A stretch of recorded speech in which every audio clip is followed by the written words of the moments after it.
Welcome to the army bats. जय हिंद, वंदे मातरम, भारत माता की जय।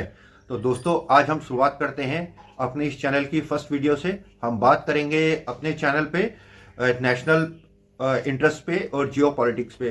तो डिस्कस करते हैं। फ्रेंच मीडिया की तरफ से खबर आई है कि पहले जो हमने जो है 26 राफेल्स के ऑर्डर, राफेल मरीन के जो ऑर्डर्स प्लेस करे थे, अब उन्हें बढ़ा के जो है 31 और कर दिया गया है। टोटल जो है संख्या 57 राफेल एम की हो गई है। और अभी तक इस खबर पे जो है किसी तरीके की पुष्टि ना ही फ्रेंच गवर्नमेंट ऑफिशियल्स की तरफ से हुई है, ना ही हमारे इंडियन ऑफिशियल्स की तरफ से हुई है। अगर वाकई में ऐसा हुआ है तो ये काफी अच्छी बात है। अगर आप देखेंगे ये संख्या जो है जितने फ्रांस यूज कर रहा है उससे ज्यादा होगी और काफ़ी अच्छी बात है। अगर इस तरीके की डेवलपमेंट होती है, अगर हमारी गवर्नमेंट की तरफ से इस रिपोर्ट पे अगर कंफर्मेशन आता है तो ये बहुत ही अच्छी बात होगी। और वेट करते हैं कंफर्मेशन कब तक आता है। इसके अलावा एक और खबर निकल के आई है जिसमें ट्रिब्यून की तरफ से बताया गया है कि जो अयोध्या में एनएसजी का बेस स्थापित हो रहा है वो इस वर्ष के अंत तक जो है कार्य करना शुरू कर देगा। ये बहुत ही अच्छी बात है और मैं चाहता हूं कि जल्द से जल्द हो। जितना जल्दी होगा उतना ही बढ़िया होगा। के अलावा एक खबर और निकल के आई है, व्हाइट कॉलर जो टेरर मॉड्यूल हमारी सिक्योरिटी फोर्सेज ने, जेएंडके पुलिस ने बस्ट करा था, तो इसमें एक रिपोर्ट निकल के सामने आई है कि जो white collar terror module bust किया गया था ये 2016 से है जो है रेडिकलाइज थे। क्या ऐसा नहीं हो सकता है कि ये इंडिया की और भी स्टेट्स में काम कर रहे हो अलग अलग तरीके से? मैं आप सब लोगों से, अपने सभी भारतवासियों से, अपने भाइयों से, बहनों से अनुरोध करना चाहूंगा कि हमारी सिक्योरिटी एजेंसीज की जो भी आंख कान है वो आप ही हैं। अपने इलाके में कोई भी संदिग्ध देखते हैं, कोई भी किसी भी प्रकार की कोई ऐसी एक्टिविटी देखते हैं जो आपको डाउटफुल लगती है, तो उसका रिपोर्ट कीजिए। क्योंकि यही एक रिपोर्ट जो है, जैसे आपने देखा था कि जब वो जेएंडके पुलिस ने काम करा था, वो एक छोटा सा एक पोस्टर लगाने से वो मॉड्यूल जो है पकड़ा गया था। उसकी इन्वेस्टिगेशन करके तो इतना बड़ा टेरर मॉड्यूल निकला था जिसमें आपने दिल्ली बम ब्लास्ट में उसके बारे में देखा था। तो इस तरीके के बहुत सारे जो है एंटी नेशनल एलिमेंट जो है हमारे बीच में काम कर रहे हैं और उन सबको रोकना हमारी सिक्योरिटी फोर्सेस की नहीं, हमारी भी जिम्मेवारी है। एक बहुत ही अच्छी खबर निकल के आई है कि हाँ, कल शिवरात्रि के दिन हमारी आर्म फोर्सेस ने जो है एक ड्रोन इन हाउस जो है हमारी एमएसएमएस के साथ मिलकर एक इन हाउस जो है ड्रोन जो है डेवलप करा है, जिसका नाम त्रिशूल रखा है, जो लॉटरी एम्यूनिशन को भी कैरी कर सकता है, स्वॉर्म ड्रोन्स की तरह भी काम कर सकता है और प्रैक्टिस पर्पस के भी यूज किया जाता। अभी तक इस ड्रोन के बारे में ज्यादा खुलकर विस्तार से आया नहीं है, पर जहां तक जो भी कुछ आया है उससे लगता है कि यह एक मल्टीपल पर्पस जो है ड्रोन हो सकता है। इसके अलावा अभी बात सामने आई है कि बेंगलुरु में हमारे रक्षा मंत्री राजनाथ सिंह जी जो है अपने फ्रेंच काउंटर पार्ट के साथ बैठ के मीटिंग कंडक्ट करेंगे, जिसमें जो है हमारे और फ्रेंच के साथ जो डिफेंस डील है उसको बढ़ाया जा सकता है, 10 साल के लिए और एक्सपेंड करा जा सकता है। इन हाउस हम हैमर मिसाइल्स को बनाने के लिए एग्रीमेंट साइन हो सकता है। देखते हैं ये सारी डेवलपमेंट्स होती हैं किस तरीके के से होती हैं, क्या आगे इन पे निकल के आता है। ये तो मेन खबरें थी। अब इसके बाद जो है एनालाइज करते हैं एक एक खबर का कि इन सारी खबर का जो है हमारे देश पे क्या असर पड़ सकता है, क्या हो सकता है। जिस तरीके का सिनेरियो अभी इस समय हमारे देश में चल रहा है, हमारे आसपास वर्ल्ड में चल रहा है, वर्ल्ड ऑर्डर में आप देख रहे हैं, आप सब लोग अवेयर हैं किस तरीके से जो है काम चल रहा है। यूएस और टैरिफ को इतना ज्यादा वो कर चुका है कि वो वेपन जो है, लगता नहीं मुझे कि अब इतना ज्यादा डर खत्म हो जाता है। वही मेरे ख्याल से लगता है कि अब यूएस के साथ होने जा रहा है। उसने इतने % टैरिफ लगा देंगे, इतने % टैरिफ लगा देंगे, बार बार बोल के जो है उसका जो वो इम्पैक्ट ही खत्म कर दिया है। लगभग सभी देश जो हो वो आपस में जो है तैयार हो चुके हैं। आपने देखा था पिछले उसमें किस तरीके की बातें निकल के आई थी जब उन्होंने ब्राजील को कहा था, तो ब्राजील के प्राइम मिनिस्टर ने कहा था कि अगर मुझे बात करनी है तो मैं इंडियन प्राइम मिनिस्टर माननीय प्रधानमंत्री मोदी जी से बात करूंगा।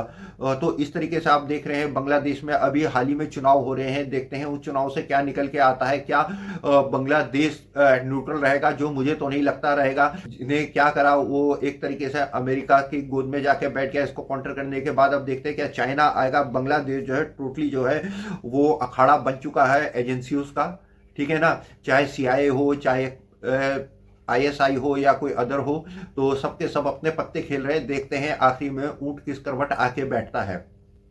इसके अलावा अगर हम देखें तो हमारे अपने देश के अंदर भी बहुत सारी चीज़ें बहुत सारी चल रही हैं। मैं इस चैनल पे जो है नेशनल इंटरेस्ट पे बात करते हैं, हम नेशनल पॉलिटिक्स पे बात नहीं करते हैं। अभी कुछ तरीके से आप देख रहे थे किस तरीके से जो है हमारे कुछ सम्मानित जो है राजनेताओं द्वारा किस तरीके से हमारी आर्मी को जो है टूल बना के करंट गवर्नमेंट के खिलाफ यूज करा जा रहा था। तो मैं अपने राजनेताओं से यही अनुरोध करूंगा, कृपया करके आप ऐसा मत कीजिए, आर्मी को पॉलिटिक्स में मत घसीटिए, आर्मी के अंदर जो है पॉलिटिक्स मत आने दीजिए। आप बार बार इस तरीके से अपने छोटे मोटे पॉलिटिकल बेनिफिट्स के लिए अगर आप आर्मी को यूज करेंगे तो ये एंड ऑफ द डे बहुत ही घातक होगा। आर्मी के अंदर पॉलिटिक्स आने के क्या दुष्परिणाम होते हैं ये अगर आपको देखना है तो वो आपको हमारे पड़ोसी मुल्क पाकिस्तान में मिल जाएगी, जहां पे अपने एक पॉलिटिकल बेनिफिट को उठाने के लिए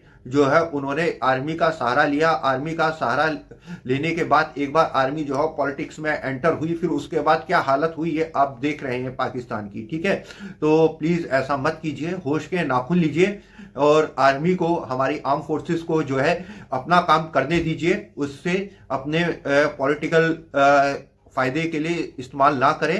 ये एक सलाह है मेरी एक देशभक्त होने के नाते। और जो सब लोग करते हैं, कहते हैं, कुछ लोगों के इस तरीके के कमेंट्स आते हैं कि भैया आर्मी क्या करती है, आप सोच नहीं सकते आर्मी क्या करती है, कितने सेक्रीफाइस करते हैं आर्मी पर्सन्स, कितने सेक्रीफाइस करते हैं, उनकी फैमिली कितनी सेक्रीफाइस करती है। ठीक है ना, आप वो सोच नहीं सकते हैं। अब मैं एक आर्मी ब्रेट होने के नाते मैं जानता हूं किस किस तरीके के सेक्रीफाइस जो है हमारी फैमिलीज देती हैं, किस किस तरीके के सेक्रीफाइस होते हैं। आप लोगों को क्या लगता है बहुत आसान, क्योंकि आज़ादी मुफ्त में मिली है ना, आप लोगों ने उसकी कोई कीमत नहीं चुकाई है।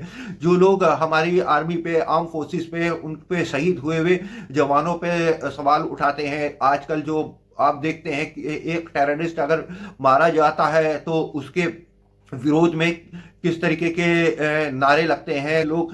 बड़ा आसान है जंतर मंतर में खड़े होके है हमारी आर्म फोर्सेस के ऊपर सवाल उठाना, उस भाई के ऊपर सवाल उठाना जो अपना सब कुछ गवा के, ठीक है ना, अपना सब कुछ पीछे छोड़ के खड़ा है। किस लिए है? अब अभी आप देखिए, अभी कल जो है वैलेंटाइंस डे था, सब लोग प्यार का वो दिवस मना रहे थे और वो भूल गए कि किस तरीके से जो है ब्लैक फ्राइडे के दिन पाकिस्तान द्वारा सपोर्टेड आतंकवादी ग्रुप से के तहत जो एक हमला हुआ था जिसमें हमारे 40 भाइयों ने अपनी जान गंवाई थी। ठीक है, क्या उनके परिवार, क्या वो कभी दिन भूल पाएंगे? हैं, उनके माँ बाप से पूछिए, उन बच्चों से पूछिए, उन बीवियों से पूछिए, उन बहनों से पूछिए जिनका सुहाग गया था। उनके लिए 14 फरवरी हमेशा एक काला दिवस हो गया है। हमें तो सवाल उठाना बड़ा आसान लगता है, हम बोल देते हैं, हम अपनी आर्म फोर्सेस पे सवाल उठाते, वो क्यों मरे। मुझे कहने में कोई शंका, कोई अफसोस नहीं है कि उन भाइयों ने जान दी हमें बचाने के लिए। जो सच है वो सच है, उन सब लोगों ने हमारी जान बचाने के लिए जान दे दी और हम इतने नासुक रहे हैं, हम इतने नासुक रहे हैं कि हमें उनकी कुर्बानी का एहसास तक नहीं है।